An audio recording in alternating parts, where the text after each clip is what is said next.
Hello,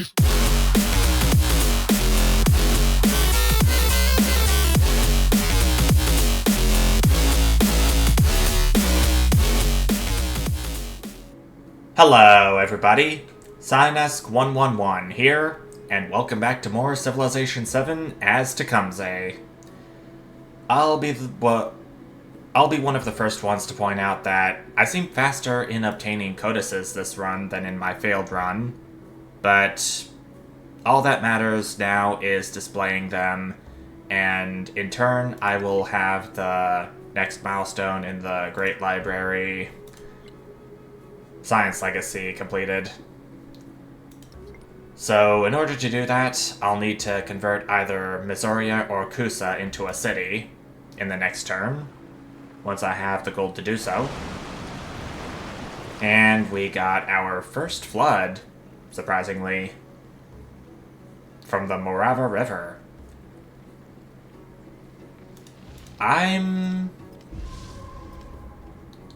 So this is when we get to see our first disasters of the game, this late in the Antiquity Age. Though not that late, because we're 48% of the way through. But anyways, let us go ahead and convert Missoria into a full-fledged city. It's only 4 happiness, 2 culture, and 14 of food and production each, as well as 18 gold.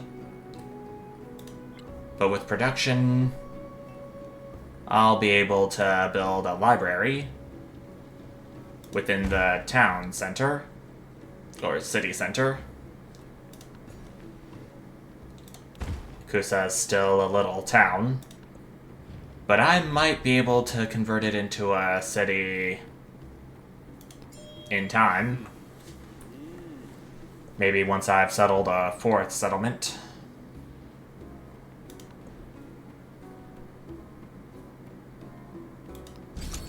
That's gonna be a little ways off. Plus 20% science for 10 turns, as always. I unlocked Oratory, but Shell-Tempered Pottery is a Mississippian unique policy.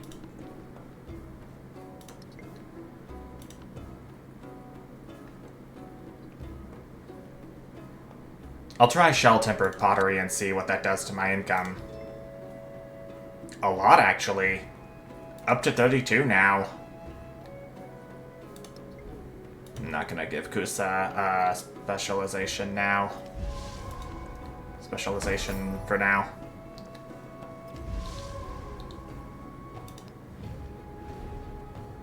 I'm doing pretty good in converting Sagunia into a city-state, with me as its suzerain.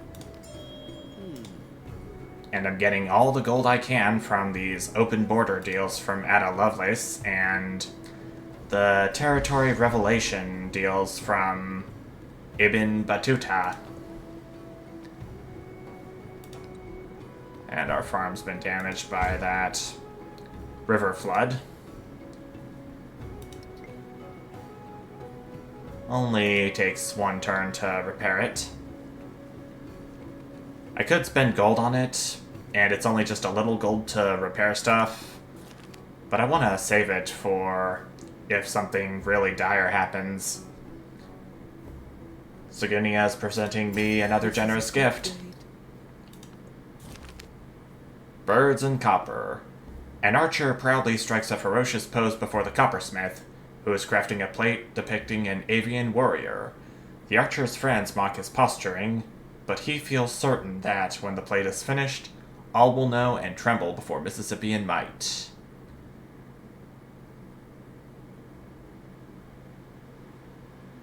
I kind of want to expand upon my current settlements right now. So, expansionist attribute point it is. Plus 25% production towards training settlers. It reduces how much time we need to train settlers in turn. Only 5 turns for Cahokia. And I have a settlement limit of 5, so It should be okay to train one more settler for right now.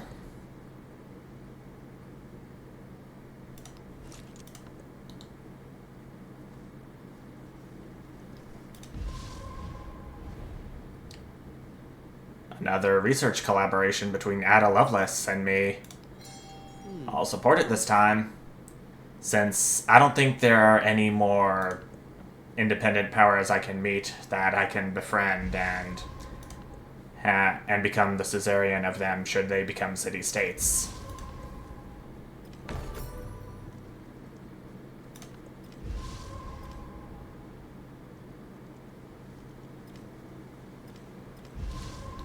Lo and behold, Sagunia is under my influence now, as a full-fledged city-state.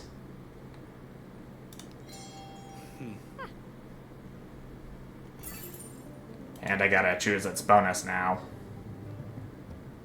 Megalith, monumental architecture, shrines to the Jinn, or arch. I'll do monumental architecture because it's +2 culture to monuments for every city-state I'm the suzerain of. Including these two down here, don't you know? Can't forget those.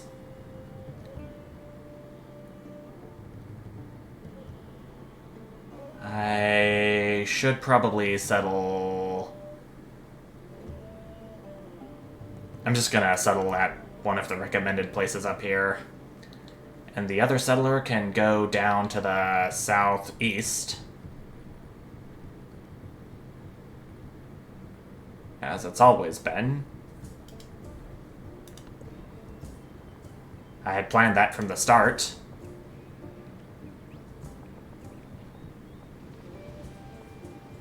I'll build it here for the food and gold. Perfection.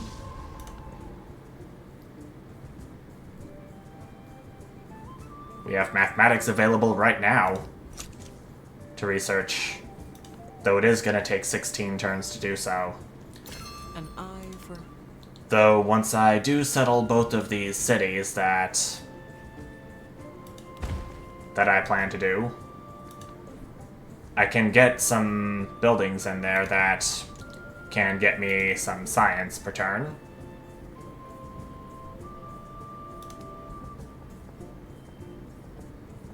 And that will definitely be helpful to my cause.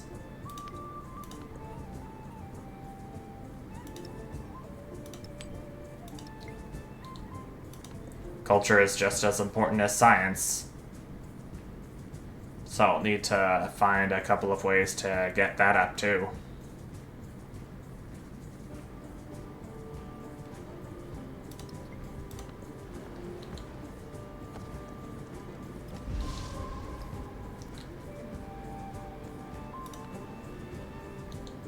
May want to consider getting at least one more trade route up between one of my settlements and one of the other city-states I'm friends with.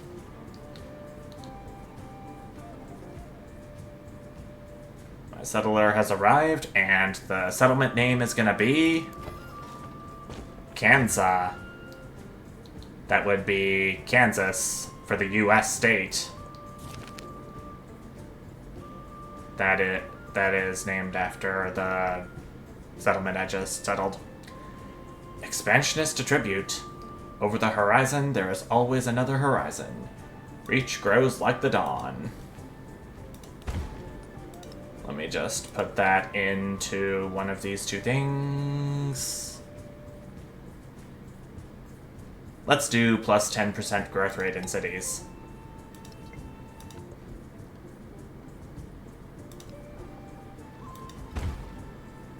Ancient walls in there in case someone decides to surprise attack me. My other settler's complete. I'll have him settle down there. I'm surrounding Khotan. Maybe if I raise my settlement limit a little. Only by 1. By what I mean, I could actually decide to spend some of the influence I have in incorporating it into my empire. I tried that in my failed run, and it worked out pretty good.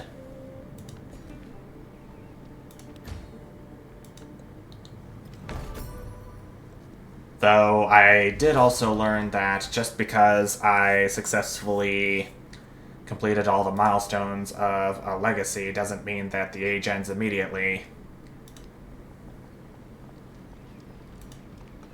I thought that for the longest time in my Benjamin Franklin run, but that doesn't appear to be the case. Looking at how things stand now. Ooh, there seems to be another flood down here. Yucky. I don't want to settle on this little river that could flood. It's gonna be an annoyance for sure to repair everything that's on it. Ada Lovelace wants an alliance with me, but I want to see who she is at war with. At war with Ibn Battuta. Hostile against Pachacuti. Neutral with Benjamin Franklin.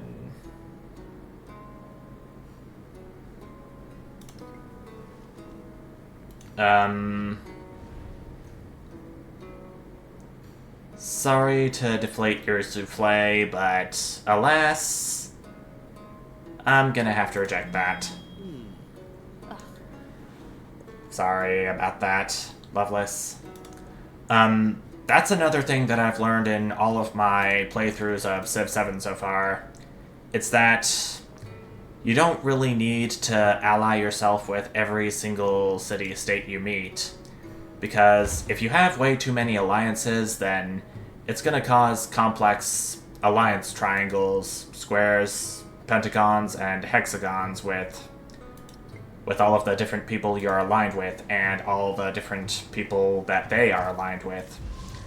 And you're going to be involved in so many wars, it's probably not going to be all too feasible to maintain relationships with them should the wars end somehow.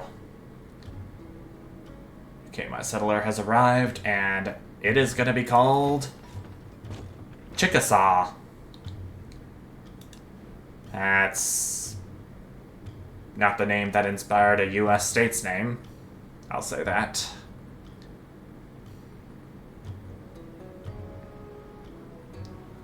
I'm gonna get a granary in here. And a fishing quay. Sounds pretty lovely.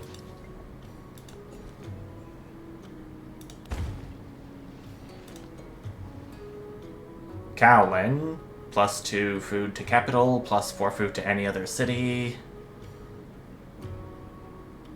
Well, only one other city, so it shall be. Missouri. Alright. All set for this turn. Yep, I've now reached my settlement limit, but through civics, I can increase it by a little more.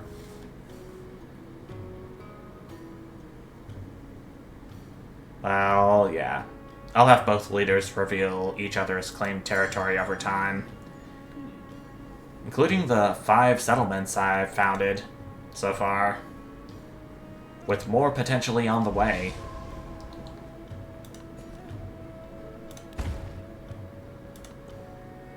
Pearls. +2 happiness to the capital, +4 happiness to any other city, and I see that Missouri has net 0 happiness. I'm gonna assign cotton to Cahokia, and I'll assign pearls over to Missouri.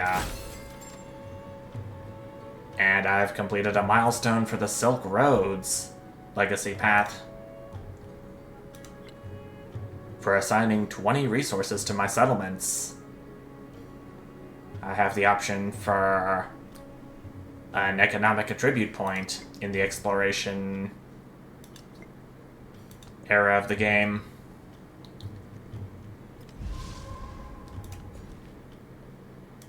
Town can grow once again. Science is always good for me. It's everywhere.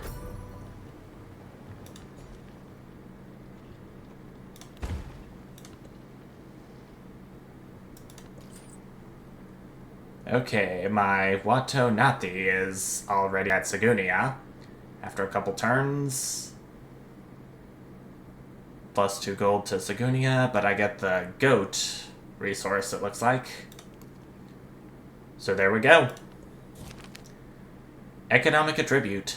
Wealth flows through the land like a river, offering up priceless nourishment. Economic security. We're gonna be pretty secure. Economic-wise.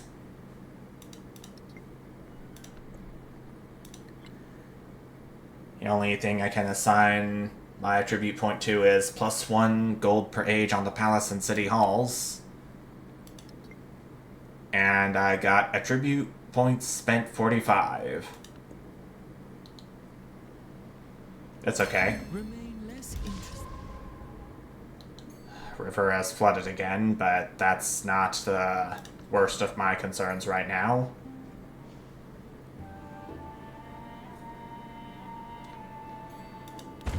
Get another cotton resource in here, because why not? Entertainment is going to give me another settlement limit. So I can go ahead and incorporate Khotan into my civilization if need be. But maybe I should wait until I'm almost done with the entertainment. It's going to take 10 turns for entertainment to be completed. How many turns is it going to take to incorporate?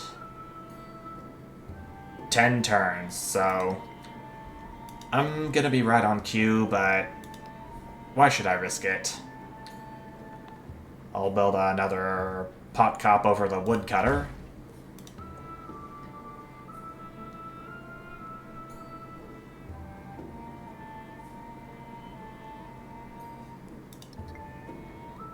Yeah, it doesn't look like 20 resources to me. Though... Oh, it's 20 resources for an economic golden age. And I have assigned 1, 2, 3, 4, 5, 6, 7 for the first milestone, plus 2 more. 5 more until the next milestone, which will give me Master Caravaneer, for plus 5 gold for every trade route in Antiquity. Certainly would be helpful.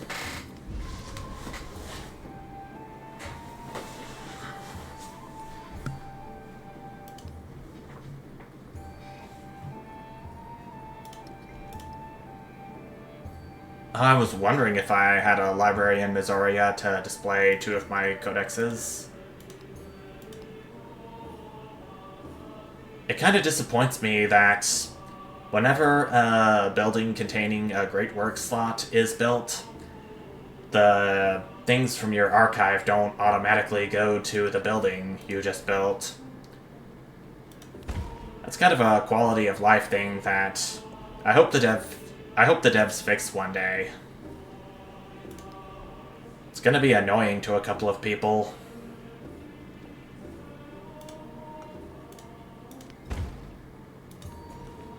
I'm gonna have my people in Cahokia take a bath.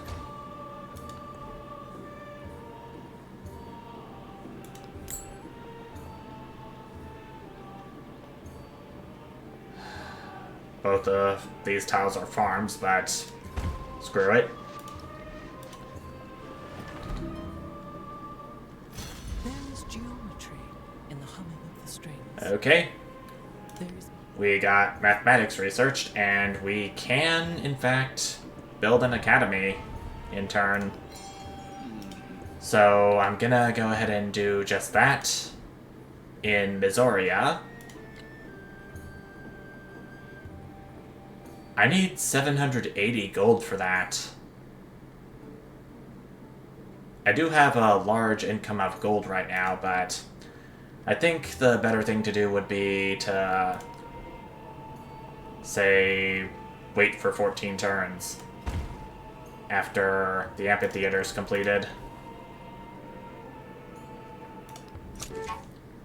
I'm gonna do mathematics too, just cause.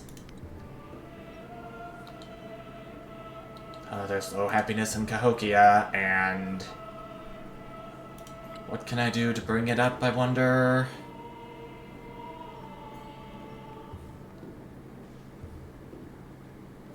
-2 net happiness. Oh, what do I do? What do I do? What do I do? I could move the dates resource up a little.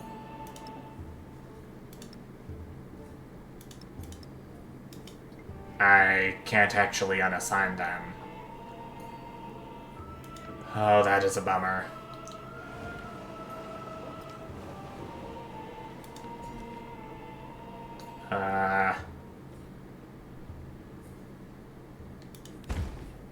But I am learning about some more stuff about this game that I didn't learn before in my other runs. Lots more stuff.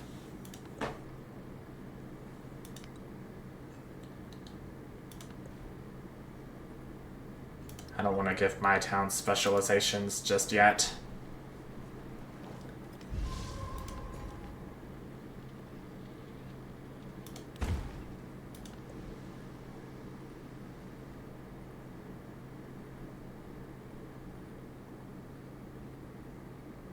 I do not want to buy anything for Chickasaw right now.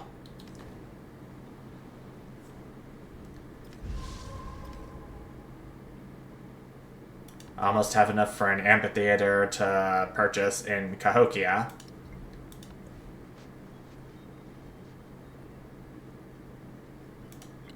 Or an academy. Well, both of them cost the same amount of gold, so what the heck.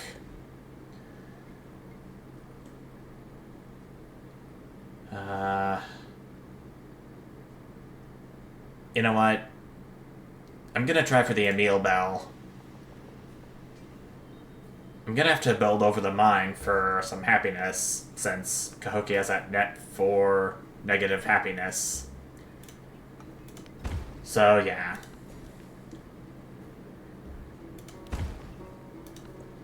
Improving rainforests is also gonna increase your happiness, but not by much, I'm afraid.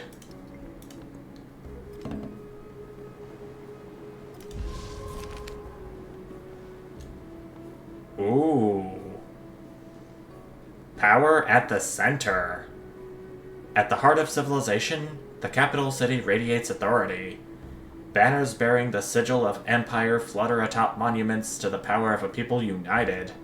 Yet other settlements distinguish themselves, and as their stars rise, citizens question their place in this larger community. Does this empire truly represent us all? So, this is rather interesting. I have seen 2 of the possible crises that can happen in the Antiquity Age throughout my past playthroughs, but none like this. This is unique. So that means I have to slot one of these 3 crisis policies into 2 of these crisis policies. Into these crisis policy slots. Incompetent ministers, suppress local traditions, or Zuho.